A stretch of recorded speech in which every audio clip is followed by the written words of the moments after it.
Selamat malam. Semalam tular satu rakaman video ucapan Zahid berkaitan dengan rasuah dan juga ucapan beliau yang begitu hangat dalam pasaran. Ucapan Zahid Hamidi yang amat luar biasa itu ditafsir sebagai cuba menyelamatkan diri dengan kemenangan PRU 15. Dengan ucapan itu, Mufti Perlis terkejut, terkesima dan mengatakan bahawa beliau bimbang Malaysia akan jadi surga rasuah. Tulis Dr. Maza, dia terkesima mendengar bagaimana secara terang orang politik boleh mengaku tujuan untuk menang PRU adalah bagi mengelakkan kes rasuah mereka dibicarakan di mahkamah. Jika itu berlaku, negara ini akan jadi surga rasuah, kata Dr. Maza, Mufti Perlis.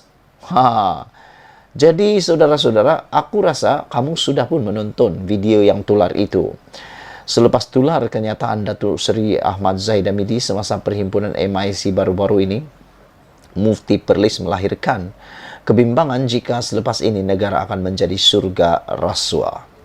Datuk Dr. Muhammad Asri Zainul Abidin berkata, beliau tidak percaya kenyataan tersebut dikeluarkan oleh seorang Presiden UMNO yang mengesahkan tujuan pilihan raya diadakan adalah semata-mata untuk menyelamatkan diri masing-masing daripada kesalahan dilakukan dan bukannya demi rakyat.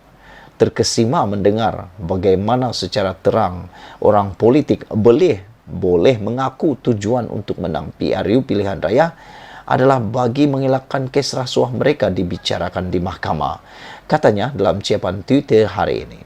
Walaupun Asri tidak secara jelas menamakan individu dimaksudkannya dalam ciapan tersebut, namun baru-baru ini tular satu video ucapan Zahid di hadapan penyokong Parti Barisan Nasional yang seakan memberi gambaran senario buruk bakal dihadapi pemimpin mereka jika kalah pada PRU 15 nanti.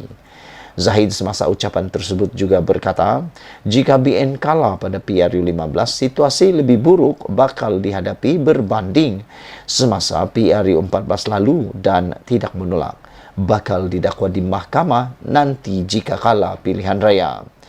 Menurut Asri lagi, jika senario tersebut berlaku apabila BN menang besar, dibimbangi nanti Malaysia bakal jadi surga rasuah. Jika itu berlaku, negara ini akan jadi surga rasuah, katanya lagi. Dalam pada itu, satu kenyataan itu menjadi tular. Selepas kenyataan itu menjadi tular, Zahid tampil menafikan kononnya ucapan tersebut diputar belit untuk mengelirukan orang ramai. Kata Zahid, ucapannya itu sebenarnya merujuk kepada pendakwaan politik dan pendakwaan terpilih di mahkamah. Saudara-saudara, sejauh mana Anda percaya kepada penafian Zahid Hamidi ini, terpulanglah pada Anda. Tetapi Anda juga perlu menonton video yang tular itu apabila Zahid berucap dalam perhimpunan MIC tersebut. Anda pun perlu menilai apakah tujuan utama PRU ini benar-benar adalah untuk melepaskan diri daripada hukuman dan pendakwaan atau sebagainya. Kita jumpa lagi. Bye-bye. Saudara-saudara yang dihormati sekalian, begitu hebatnya Anwar, kerana apabila Anwar ditanya berkaitan dengan Najib, Anwar kata, beri perlembagaan pada UMNO, pekan, sindir Anwar Ibrahim. Apa isu di sebalik daripada sindiran Anwar Ibrahim ini? Ketua Pembanggang Anwar Ibrahim mencadangkan UMNO pekan Pahang dibekalkan dengan perlembagaan persekutuan. Sindiran itu dibuat setelah bahagian UMNO itu menamakan Najib Razak yang sedang merengkok dalam penjara sebagai calon barisan nasional dalam pilihan raya akan datang. Ya, tapi kita kena hantar pada dia buku perlembagaan, kata Presiden PKR. Dia kena faham, kata Anwar lagi. Dalam sidang media di Ibu Pejabat PKR di Petaling Jaya hari ini, Anwar juga berkata, Peguam UMNO patut menasihati UMNO Pekan susulan pendirian itu. Timbalan Ketua UMNO bahagian Pekan, Zamri Ramli dilaporkan berkata, Najib kekal antara 5 calon yang diketengahkan untuk parlimen itu. Dia juga menolak spekulasi sebelum ini bahawa bahagian itu akan menamakan 2 anak Najib, iaitu Nizar atau Noriana Najwa, bertanding di kerusi berkenan. Najib sebagai penyandang kerusi itu sedang menjalani hukuman penjara 12 tahun kerana terlibat dengan 7 kesalahan rasuah.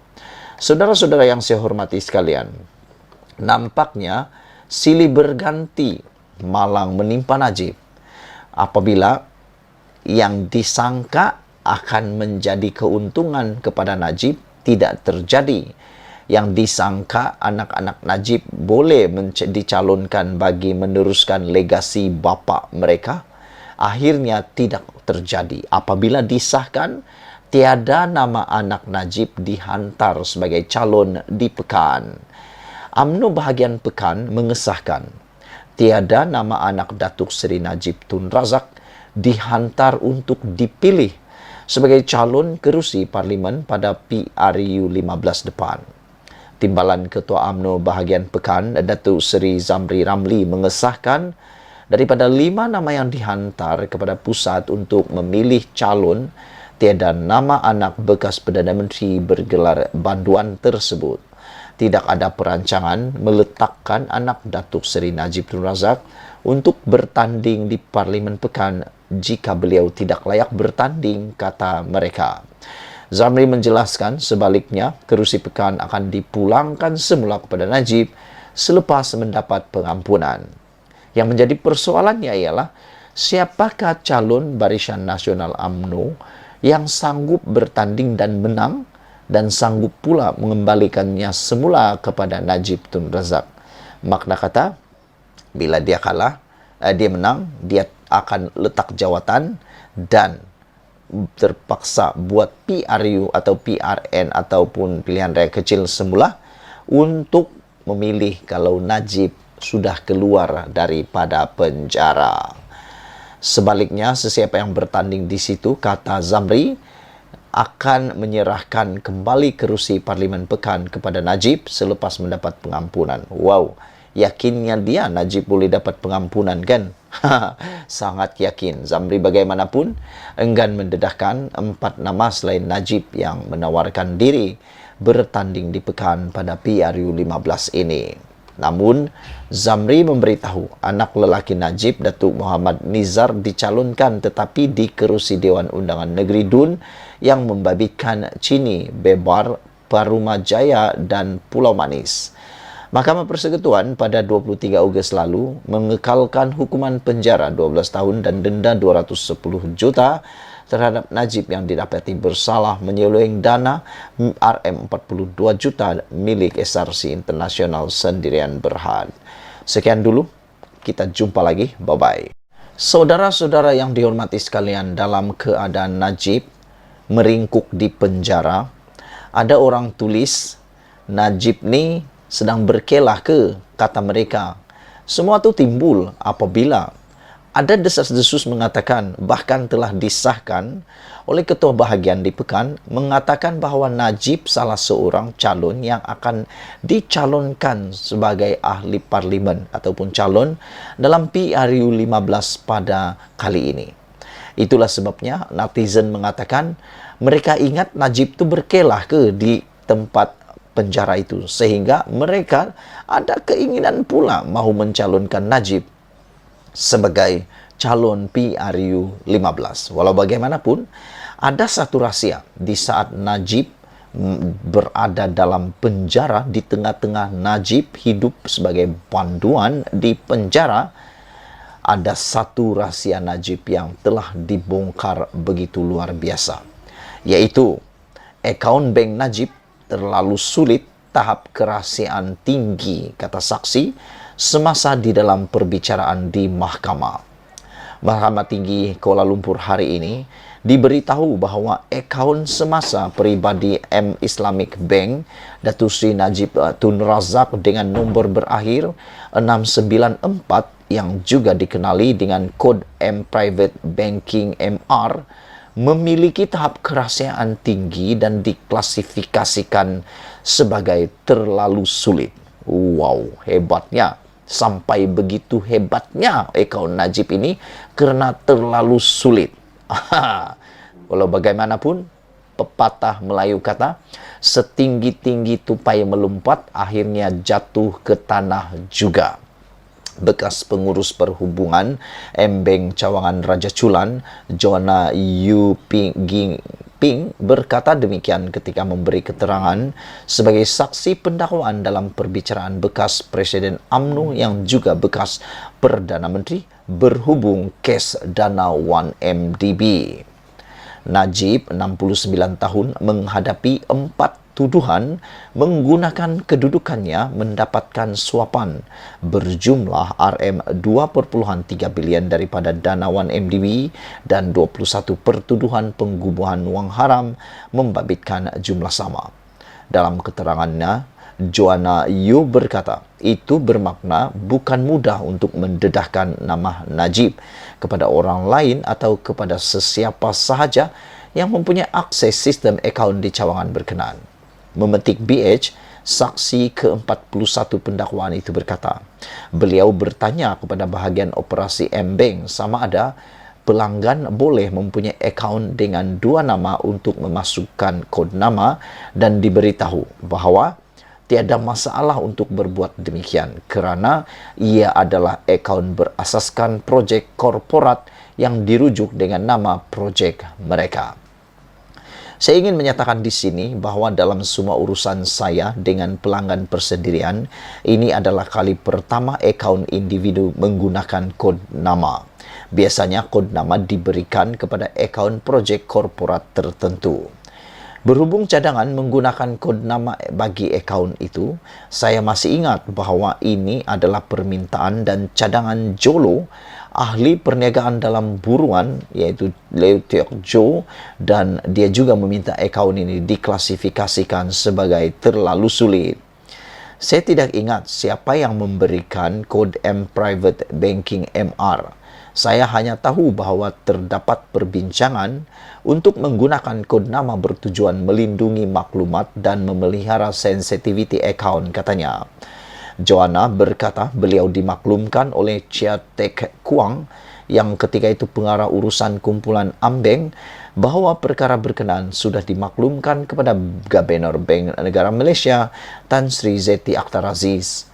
Sementara itu, ketika menjawab soalan timbalan pendakwa raya Datuk Seri Gopal Sriram pada sesi pemeriksaan utama, Jona berkata, beliau tidak pernah bertemu secara pribadi dengan Najib. Sebaliknya, segala urusan pemerintahan adalah melalui Ketua Pegawai Pelaburan CIO 1MDB ketika itu, Nik Faisal Arif Kamil dan Jolo. Joanna berkata, walaupun Nik Faisal dilantik sebagai pemegang mandat akaun, Najib masih pemegang akaun berkenan dan bertanggungjawab terhadap transaksi dalam akaunnya. Perbicaraan di hadapan Hakim Datuk Collins Lawrence Sukera bersambung pada 7 November ini. Sekian dulu untuk kali ini. Pendedahan demi pendedahan luar biasa berkaitan akaun-akaun Najib mula terdedah. Sama ada Najib adalah orang yang bertanggung jawab dalam isu kes penyelewengan dana ataupun menggunakan kedudukannya untuk suapan berjumlah 20.3 bilion dan penggubahan wang haram ini. Hanya Tuhan yang tahu dan kita tunggu nanti dalam keputusan pada akhir perbicaraan. Malaysia kita punya, kita jaga sama-sama. Kita jumpa lagi. Saudara-saudara sekalian, Datuk Seri Najib Razak gagal menunjukkan keadaan luar biasa untuk menyemak keputusan Mahkamah Persekutuan yang mengekalkan sabitan dan hukuman penjara 12 tahun dan denda RM210 juta terhadapnya berkaitan penyelewengan kes dana SRC Internasional Sedan Berhad. Timbalan pendakwa raya Muhammad Ashraf Adrin Kamarud mengatakan Bekas Perdana Menteri juga gagal mengemukakan sebarang justifikasi bagi membolehkan Mahkamah Persekutuan menggunakan budi bicara menyemak keputusan panel terdahulu pada 23 Ogos lalu yang menolak rayuan akhirnya. Katanya pendapat Najib selaku pemohon bahawa keputusan terdahulu wajar disemak adalah salah dan tanpa merit serta satu penyalahgunaan proses mahkamah. Beliau menyatakan pasukan pembelaan baharu yang mewakili Najib diketuai oleh Datuk Hisham Teh Poh Tek tidak mempunyai alasan yang sah untuk memohon penangguhan selepas menerima brief bersama tarikh pendengaran yang ditetapkan bermula 15 Ogos lalu menurut utusan hari ini. Menurutnya, peguam itu tidak boleh menarik diri sesuka hati kerana beliau kekal mewakili Najib selepas tarikh pendengaran ditetapkan. Namun Hisham Teh enggan berhujah dalam rayuan utama sehingga 23 Ogos lalu. Tiada pertimbangan dalam rayuan utama kerana penghakiman muktamad diberikan pada pukul 4 petang 23 Ogos 2022, ujar afidavit itu. Sehubungan itu, beliau memohon mahkamah tidak melaksanakan budi bicara di bawah Kaedah 137 Kaedah-Kaedah Mahkamah Persekutuan 1995 serta menolak permohonan semakan yang dikemukakan oleh Najib. Muhammad Ashraf menyatakan demikian ketika menjawab afidavit sokongan yang diikrarkan oleh Najib pada 6 September lalu. Dalam afidavit jawapannya, Muhammad Ashraf menyatakan kes ini tidak menunjukkan keadaan yang istimewa yang mewajarkan semakan dilakukan kecuali bidang kuasa itu disalahgunakan sebagai laluan untuk rayuan lanjutan. Katanya lagi, permohonan semakan wajar ditolak kerana bidang kuasa sedia tidak seharusnya disalahguna kerana ia akan menyebabkan proses litigasi yang berterusan tanpa penghujung. Pada 6 September lalu, bekas Perdana Menteri memfailkan permohonan semakan terhadap keputusan Mahkamah Persekutuan manakala pengurusan kes kali pertama ditetapkan pada 21 Ogos yang lalu. 21 Ogos ini, maafkan saya, 21 Ogos ini. Sekian dulu untuk kali ini. Terus ikut channel ini. Bye. Selamat malam, salam sejahtera. Najib tak habis-habis dengan dramanya. Sejak bermula dalam perbicaraannya di mahkamah, sehinggalah sudah masuk ke dalam penjara, drama Najib tak habis-habis lagi. Yang terkini ialah apabila Najib ditanya bolehkah berkempen atau tidak. Jawapan daripada itu, Jabatan Penjara Malaysia telah mengeluarkan kenyataan rasmi, Najib tidak boleh berkempen. Najib hanya boleh berkempen di dalam penjara sajalah kalau macam begitu. Yang kedua, persoalan drama yang kedua yang hangat pada hari kemarin ialah, bolehkah Najib dicalonkan semula? Tetapi salah seorang peguam hari ini menyatakan bahawa Najib sudah tidak layak lagi menjadi calon kerana telah dijatuhi hukuman penjara 12 tahun dan denda melebihi RM2,000. Selain daripada itu, hari ini juga Anwar menyindir kalau Najib nak mahu jadi calon juga ataupun nak mau masuk kempen juga, Anwar kata beri Najib Perlembagaan Malaysia. Mustahil lah Najib tak faham Perlembagaan Malaysia kan? Ataupun memang sengaja buat tak faham peguam-peguam Najib ni. Hari ini pula, satu keputusan yang agak malang bagi Najib datang daripada Mahkamah Persekutuan ialah apabila seorang peguam mengatakan Najib gagal tunjuk keistimewaan semak keputusan Mahkamah Persekutuan. Apa ceritanya saudara-saudara? Najib telah pun memfailkan semakan kehakiman atas kes SRC internasionalnya. Walau bagaimanapun, apa yang terjadi ialah peguam kata